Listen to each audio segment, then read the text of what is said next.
like this. They would then place the baby or the child in these cupped hands and set them on fire, sometimes alive, to sacrifice them to Moloch. This does paint a gruesome picture of these ancient people and their ways in our minds, and the Israelites were no different. There are many Bible verses containing Moloch's name, warning people to not let their seed or their children pass through the fires of Moloch, meaning they were as children who had lost their faith. They were perverse and crooked and rebellious against God. They did eat the bread of wickedness and drank the wine of violence, and they did evil in the eyes of the Lord.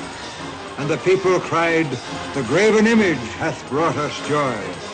And they worshipped the golden calf and sacrificed unto it. Here is your sacrifice!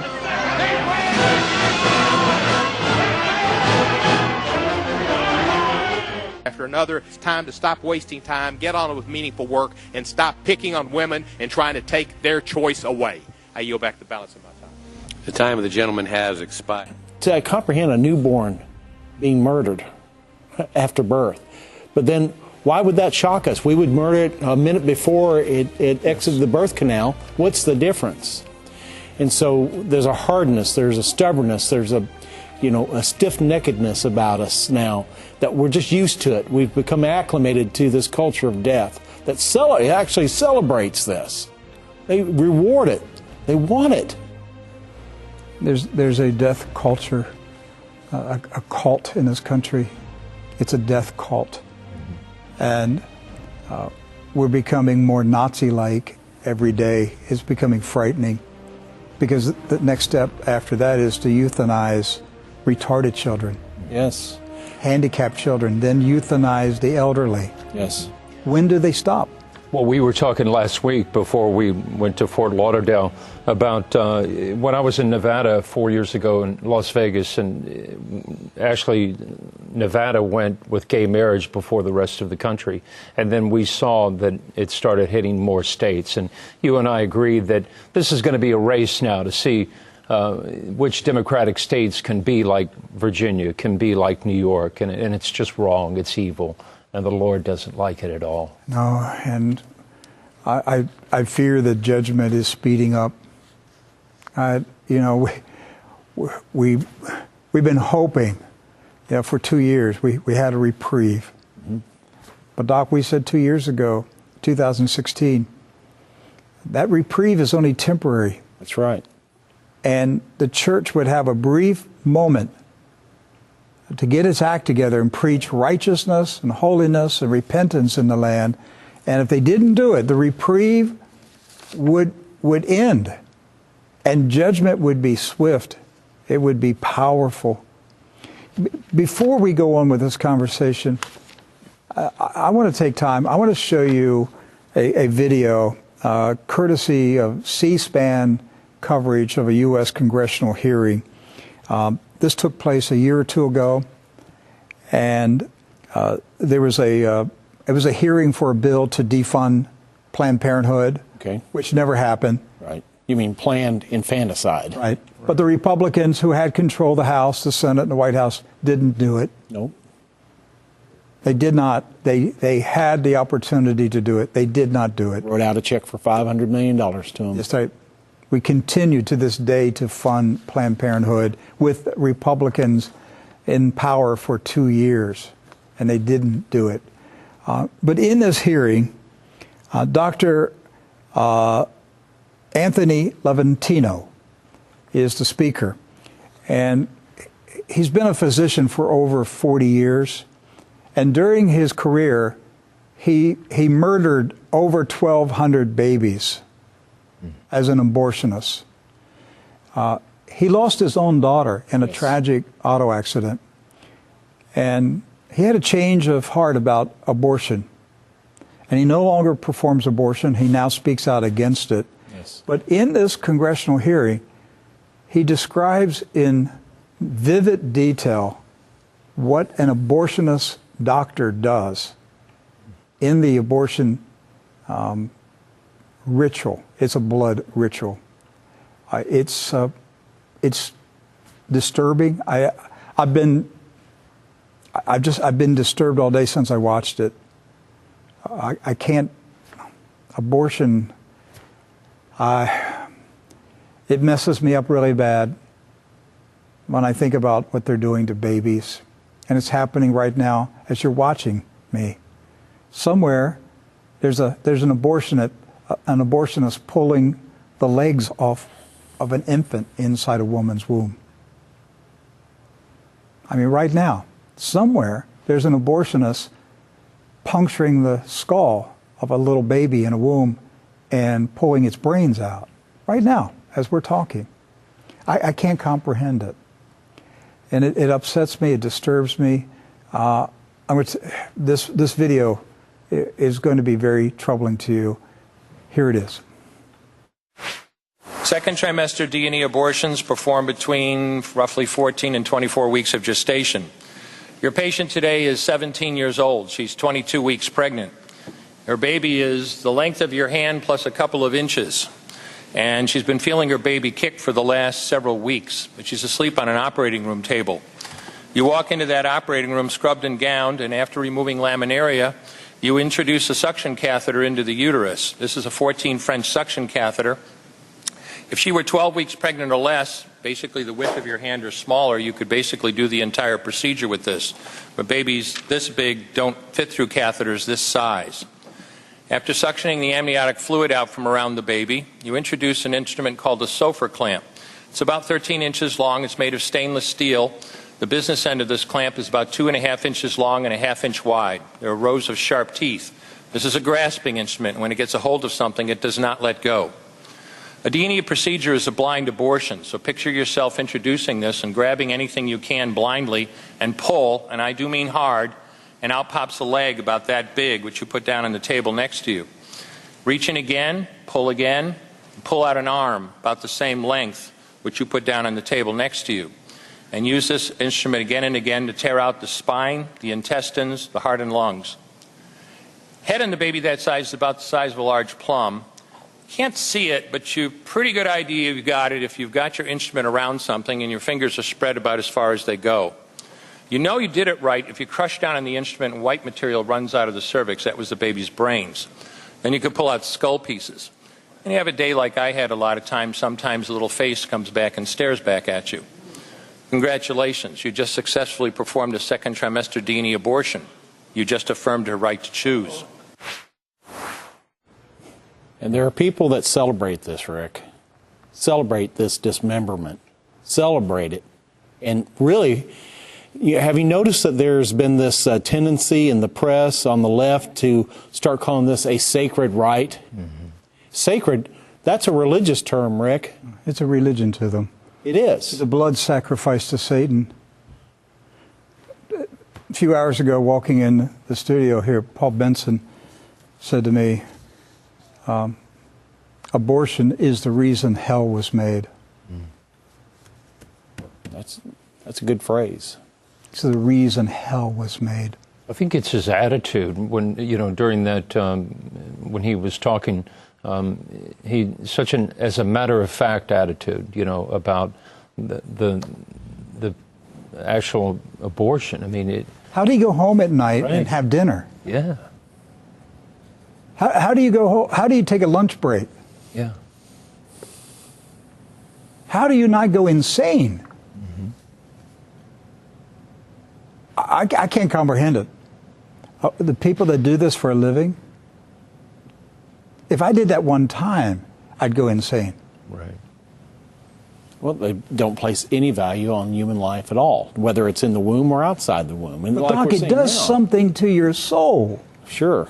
It's doing something to your soul to destroy a baby. Every abortionist is damaging his or her soul in a way that we cannot comprehend, to crush a baby's head and know that you just squeezed its brains out, to pull arms and legs off of a baby that's alive. I can't comprehend. Oh, God, I want to cry. I get so upset over it. And yet, Our culture is not moved by it. The church isn't moved by it, Rick. I know. We don't I don't know why I'm doing this show anymore, Doc. I don't know why I'm doing it. I don't know why I'm doing it. The country doesn't care. The church doesn't care. The preachers don't care. The religious media in this country doesn't care. They don't care. What are we doing here? Why are we doing this? Why are we having a news show talking about killing babies? What's happened to us? What's happened, Doc? I mean, what am I going to be talking about next year? Where's this going? What are we talking about next year? We've crossed the line. We've gone past, Malcolm Gladwell talks about the tipping point. This is the tipping point. We've gone past that barrier. And then what happens? Destruction? I mean, are they going to build temples next? Right. Religious temples where they bring the children in and sacrifice them on open altars? I mean, is that where we're going? I mean, we're going to have religious. We're practically doing that now. We're going to have religious. Is that where it's going? We're going to have temples to Moloch? And then we're called a religious rite, a sacred rite. And, well, we're doing this in a very holy way, a very righteous way, and make righteousness out of it. Why would that shock you? And then are they going to argue that the Constitution prohibits the government from passing any laws that prohibit the free exercise of religion? Right. And you can't speak out against it. You can't say anything about it because you're prohibiting someone else's exercise of their religion. It's my religious right to sacrifice my child to Molech. Is that where we're going? Honestly, folks, a year from now, 2 years from now, where will America be if God hasn't wiped this thing off the planet? Are you guys at the place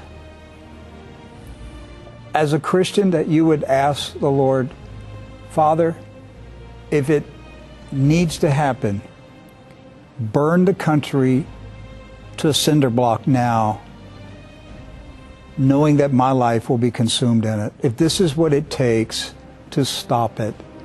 Are we at this point? Well, I can think of 61 million reasons why God would abort America right now. That's right. I mean, why would he hold back his hand? And don't say it's because we're a Christian nation. A Christian nation doesn't murder 60+ million children. A Christian nation doesn't do that. A religious nation would, but not a Christian nation. So the only way that it will be cleansed eventually, Rick, is by fire. Yes. The Lord himself is going to have to clean the whole place with fire. So does the church have to start asking God to burn the country down? Do we have to voluntarily ask the Lord to consume us ourselves in order to put a stop to it? It's not just the unborn. In this article in Phoenix, Arizona, in February 26th, we're talking about babies being killed after they're born. They reported a baby was born alive after a botched abortion, and the woman confirmed that the abortion clinic staff saw a 21-week baby was alive and breathing before it died. So we're not just talking about abortion. We're talking about murder. It's been happening. Right. All they're trying to do now is to make it legal. Make it right in their eyes. They need to make it legal, what they've been doing. They've been killing babies after they've been born, but it's not legal. They need to legalize it. That's where they're at right now. They want legalized infanticide. In talking about what this issue, and it's so horrible, and yet at the same time, Rick, whether you realize it or not, the next step is already happening. There's a genocide taking place globally that, now you have DNA testing. You can genetically test your children for various ailments or what they would call diseases, Down syndrome being an example, for instance. There are places in the world, Iceland in particular, and I've got a still of this that shows the global map of abortions among Down syndrome children. In Iceland right now, and they celebrate it, so we've eliminated Down syndrome in our nation. You haven't eliminated, you've eliminated the Down syndrome children in your nation. Because if your child is diagnosed, and there's the global map of abortions of Down syndrome children around the world, look at Iceland there, 100%. United Kingdom, 90%. Denmark, 98%. France, 77%. But even look at the United States. Genetic testing of preborn children right now, the abortion rate among those with Down syndrome here in our nation, 67%. 67%. That's basically, in my view, that's genocide. Mm-hmm. Yes. That's a genocide that's happening. Yes. And if you've ever had a family member or anything and they've had a Down syndrome child, the most lovable people, the most lovable children, most lovable adults that you can imagine, God's gift, really, to families. But let's face it, Rick, when you have a choice like that and you have no sense of life beginning at conception, then what does it matter? What does it matter whether you abort them in the womb or outside the womb? I mean, will we get to a point here in a year or two where we're asking the question, you know what, this child is a burden to me. Mm-hmm. I'm unable to care for it. I'm unable to care for it medically. I'm unable to, it's just, this child is just an eater. It's just a waste of space. Would we get to a point now, is that next step to say the kind thing to do, the right thing to do is to eliminate the child and give him a peaceful transition to death so he wouldn't have the burden of life. And his parents would be free. Doc, I think we're going there. Look, we have euthanasia in this country. Mm-hmm. It's legal in a few states, but they're euthanizing people in all 50 states. It's called hospice. That's right, they are. It's called hospice. Right? What do they do with elderly people, with terminally ill people? They cut off their food and water. And then tranquilize them to death. Yes. Fill them up with morphine and deny them water and food until they die. That is murder. It is murder. So we're doing it from the womb to the tomb.